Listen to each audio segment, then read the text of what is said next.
Hi guys, and welcome back to my channel. My name is Johanna. For those of you who are new here, welcome. For those of you who are returning, welcome back. In today's video, we're talking drama. I know.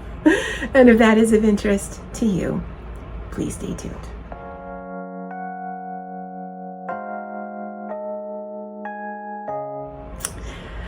Okay, so there's a little bit of drama in the coloring book community, and I know that's not a sentence you'd ever think you'd ever hear, but there is.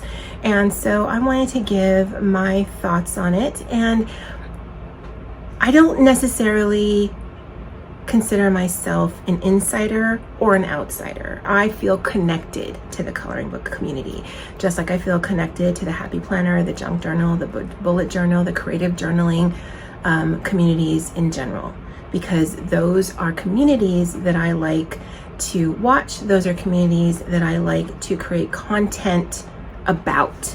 I don't actually create content with the expectation that this is going to blow up and get views. I do what I want. I'm a grown woman who has a YouTube channel as a hobby. And so I share my other hobbies on my channel. And as the sole employee of Jojo Zahana, and yeah, I don't know how to say it either. It's a made-up name. I feel absolutely okay in doing that. Now, there was a video that was put up a couple of days ago that I watched last night and again this morning that I think for content creators especially, and maybe specifically, it feels not only judgmental, but it feels an attack. I don't feel that way. To be honest, this is not me defending myself. I don't have to. This is my channel. I'm going to do what I want. But I think it feels like, okay, as a content creator,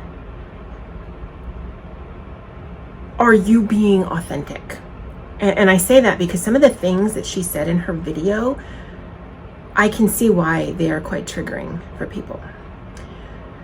Now, in October 2021, I will make 3 years here on YouTube. I started out with a Happy Planner and making videos about that, and my channel has sort of evolved from that, just figuring out what it is that I like, what it is that I want to share. Again, I don't share things because I know they're going to get views. Most of my content is dead in the water, but I enjoy it and I enjoy sharing it. But I think where the video is really rubbing people wrong, and I'm sorry if I'm repeating myself. I'm filming in the office. I'm during my lunch break, and I'm trying to get this all contained. But I think where it rubbed the content creators wrong is when you question their authenticity, then it puts into question everything that they've done before, but also things they plan to do. I was watching a video last night where someone had seen the video in question, and she's like, oh, well, I'm not going to do that anymore. And it's a personal choice, but I'm not going to be worried because I know what my intentions are. So let me just, I've got a laundry list of things that she said in her video, because I've seen it twice, and she brings up authenticity. She brings up being wasteful and accumulating things. She talks about money a lot, about being the first to scoop something, being the first one out there, because honestly, if you're the first one out there to do a flip through, you're going to get the view. And honestly, I mean, this is back to the days of Happy Planner. If you can scoop the new shiny, you're going to get the views because everyone wants to see the new shiny. Jumping on the bandwagon. If everyone is doing it, then I need to do it, even though I didn't have the intentions of doing it. Seeing the same thing over and over again. She mentions being passive aggressive. She mentions humble bragging. Do people throw things away? What do they do with all their stuff? She mentions that she is really good with details, and so she'll watch someone and they've hauled it and then they never use it again. So what are they doing with it? It goes back to the wasteful accumulating things. She said she appreciates honesty and openness, and it kind of infers that people aren't. she mentions humble bragging, and humble bragging means that you say something that seems modest or self-deprecating, but really you're trying to show off, you're trying to brag, you're trying to draw attention to yourself. She has difficulty with people sharing their lives outside of the coloring book community. I thought that was interesting. She says that she feels like people have to be a certain way on YouTube, that they're putting on a persona for people to like me or for people to feel sorry for me. And she felt pressure to, or she feels pressure to deliver certain content or try and keep up with other channels. And that's by way of purchasing things. Again, if you see something and you want to get the views and the likes, then you're going to want to get the same thing. And she unpacks a lot of things in the video that, again, I don't know that are necessarily opinions, or they are opinions. That's how she feels. But how she feels is questioning the community as a whole. Like the person that you're watching somehow has to prove something to you. And one of the comments on her video, it's like, oh, well, if people are feeling bad about it, they must feel guilty. No, that's not what's, I don't think that's what people are feeling. Now, to be perfectly honest, I don't feel defensive. I know that the content that I deliver on my channel is meant for entertainment purposes, if just entertainment for me, or informational purposes, specifically for hauls. Hauls seem to be a big thing for her. And so haul videos to me can be triggering. And this, again, is going back to Happy Planner world where you see all the new things. And I'm never going to be able to get all of the new things as soon as they come out. I live in Hawaii and apparently just things take longer to get here. Cool, fine, whatever.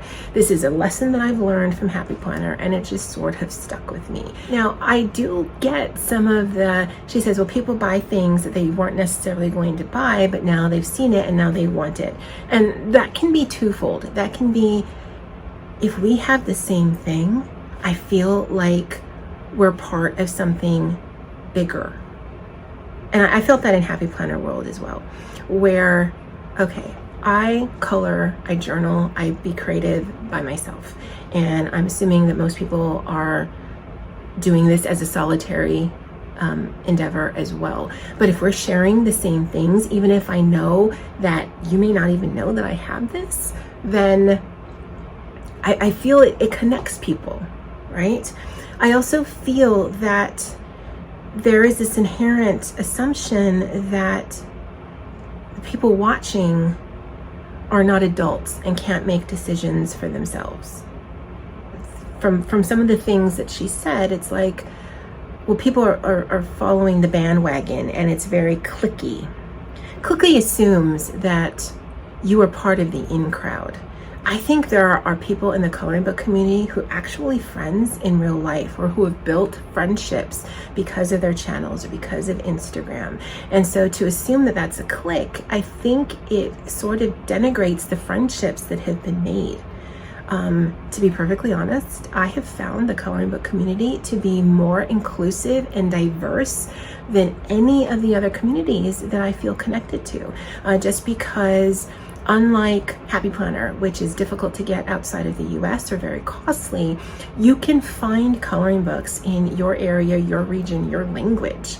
Now, will it be everything that you see here on YouTube? No, YouTube is not the definitive standard of what is popular or what is beautiful or what everyone needs. YouTube is a microcosm of what people are into right now. I want to give you my thoughts on some of the things that were said about the coloring book community. Now, to be perfectly honest, I understand what she meant by cliques. I was in high school like 30 years ago, and I was never part of the in crowd. And I think some of her assumptions are based that there is an in crowd in the coloring book community, or, you know, to be honest, in any of the communities here.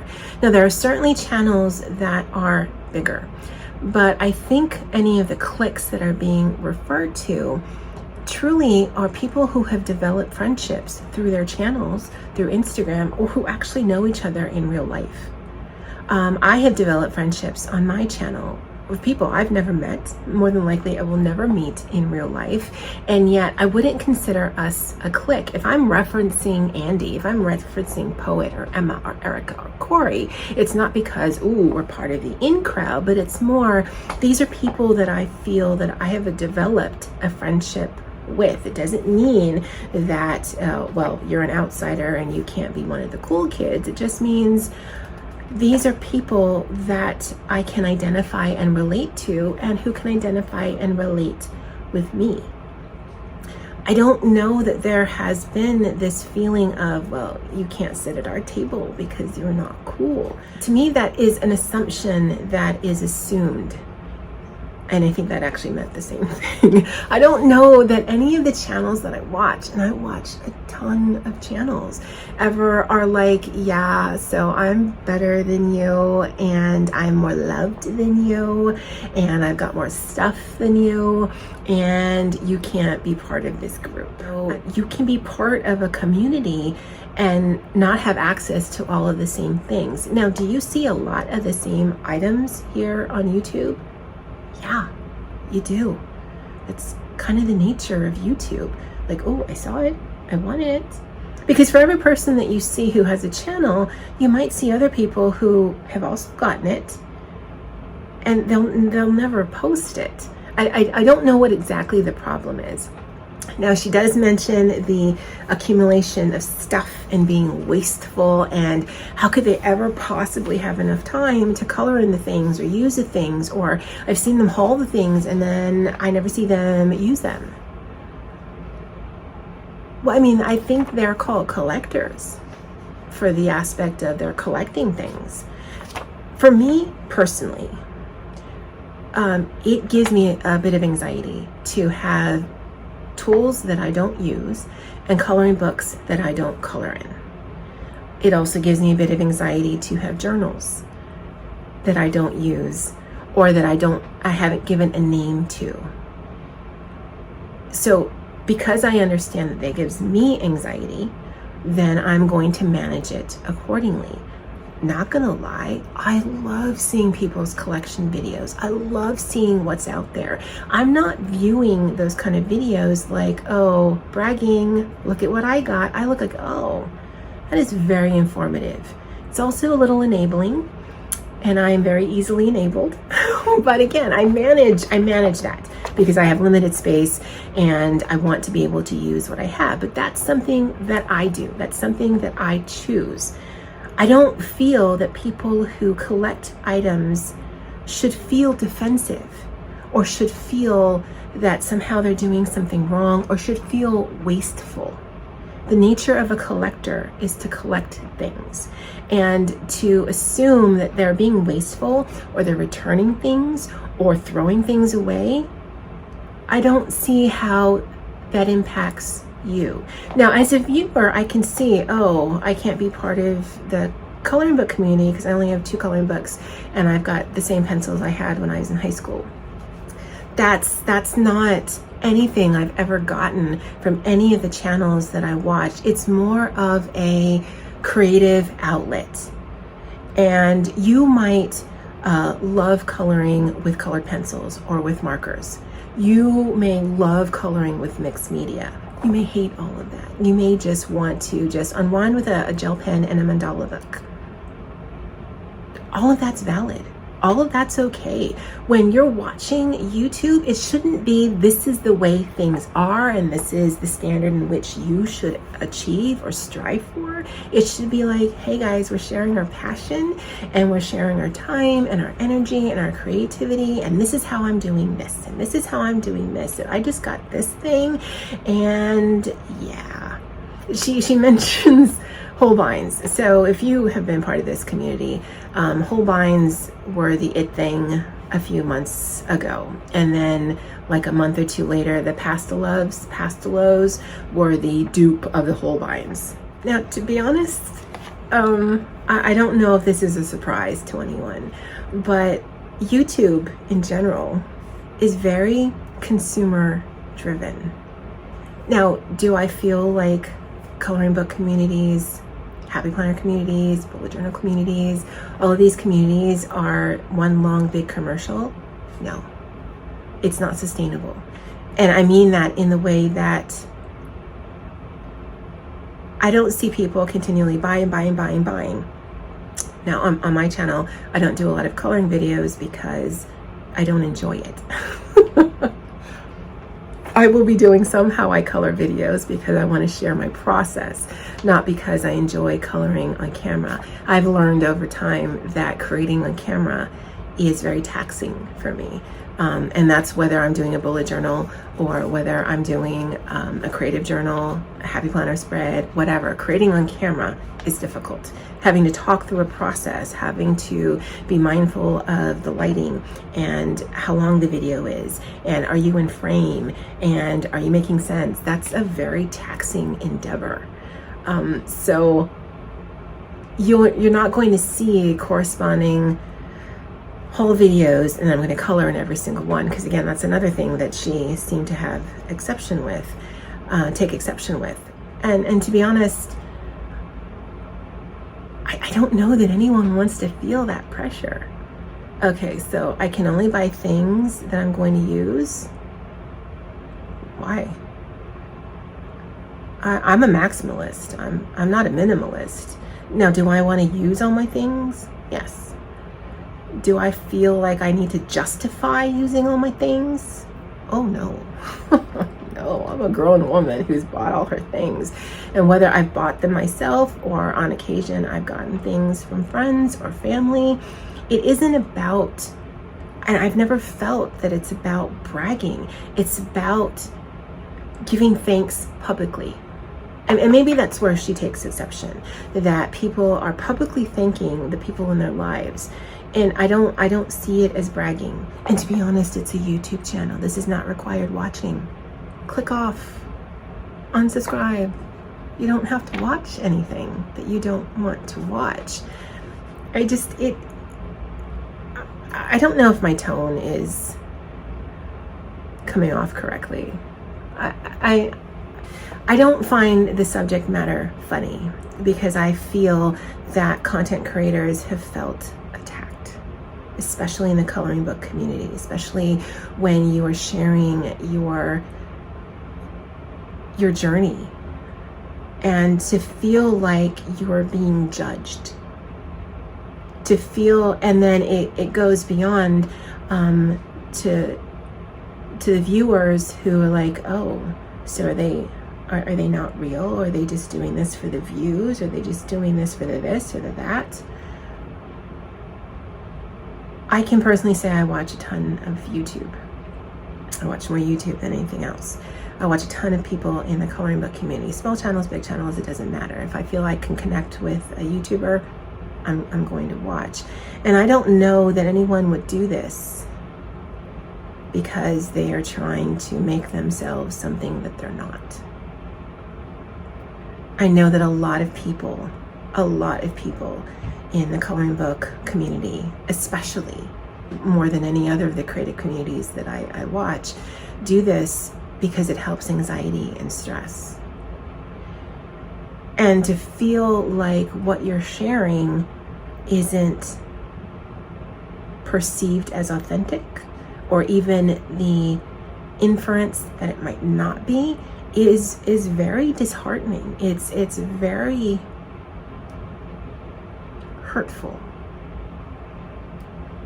because the amount of time and energy it takes to do a channel is, I think, more than people realize. And so to say things in the nature of questioning authenticity, questioning clicks, did it bring up a good discussion point? Yes. Is the opinions more judgmental than they could have been? Sure. She's the owner of her channel. She's the CEO. She does what she wants. But I think where it ripples is the opinions are judgmental and feel like attacks. I don't know if that makes sense. I don't know if any of this video makes sense. I have personally felt for a long time now that if you're going to do a YouTube channel, you need to love what you do. You need to love what you're sharing.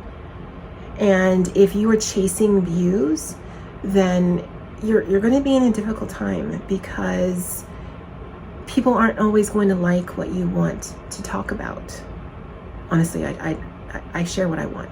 I do what I want. I'm a grown woman. That's what grown women do. I've actually been struggling with this video because, not that I don't know, that I don't want to say anything to hurt anyone's feelings. It's more I don't know exactly what to say. I'm a little baffled by this, to be honest, because YouTube is a choice, both as a viewer and as a content creator. I firmly believe you should put content on your channel that you are passionate about, that you enjoy. For many, you are not monetized, so you have to enjoy what it is that you're doing. And I guess for me, the takeaway from her video was really, people aren't authentic. People are putting on personas. People are hauling things that either they can't afford, or they're bragging to people who can't afford them. And money on authenticity seem to be just the big points. And she talks about that. Having a platform here on YouTube, and I hate this word, but you are an influencer. You influence what people see. You influence what people are aware of. And I think most people that I watch do things for information purposes. Now, if I see something that Poet has, not gonna lie, I might get it. And it's more because, okay, well, I know she has it by way of a coloring book. And so as soon as I get it, guess who can do some watercolors? I saw a video the other day from DeSantos Art, and she did a flip of The Enchanted Forest by Joanna Basford. And I've seen it around the community, but I don't know. I needed to have it. I went on and I ordered it. I don't know that people are doing things to show off. No. Let me strike that. I know people aren't doing things to show off, or to brag, or to say, look at me, aren't I special? Aren't I better? It really is, I am sharing my passion and my time and my energy. And I want to share with you part of my enjoyment. I don't know if any of this is making sense when I edit. If it doesn't cobble together to make sense, then I'll either refilm or whatever. But as a content creator, as someone who connects with the coloring book community, what you purchase is your choice. What you view is your choice. To be curious is natural about what people are purchasing, how they store things, what they do with it. It's natural, because YouTube obviously is a very voyeuristic thing. You're literally part of people's lives, or part of people's lives that they share here on the platform. But I think where there's a line to be drawn is judging or assuming intent. I think that's really what it speaks to, is the intent. Are people intending to be braggarts? Are people intending to seem better than you, or holier than thou, or to have all of this stuff and look what I have and you can't get?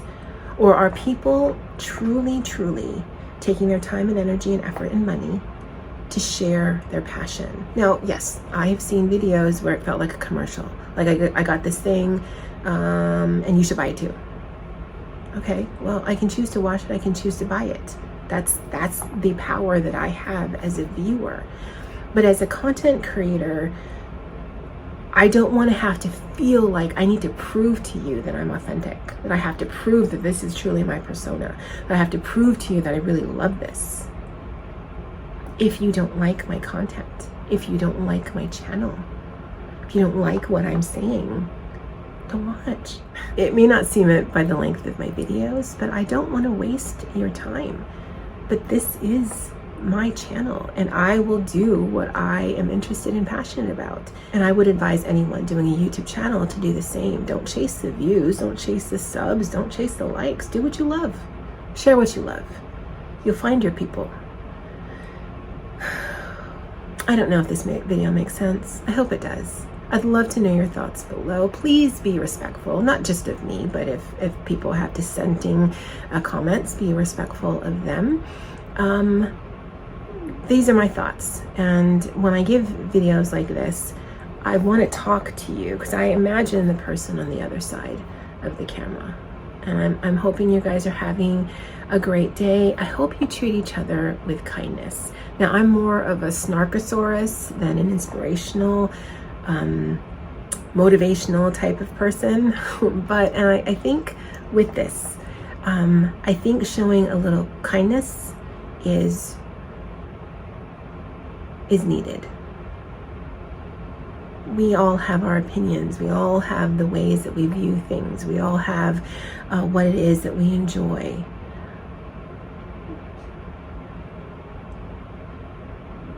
But I don't know that assumptions and judgments can be passed off as opinions. Because one person did something that you didn't like, you throw question on everyone else. And I don't know if that was the right way to approach this. Because opinions are basically how you feel about something, not your interpretation of something because of your feelings. Although I could be wrong. I didn't look up the definition of opinion. I'd love to know what you guys think below. I'm actually going to be doing another video. I've got a little bit of time left on my lunch break, but that'll come out later about small channels. Yeah. Anyway, guys, thank you so much for watching. Again, I'd love to know your comments below. And as always, aloha.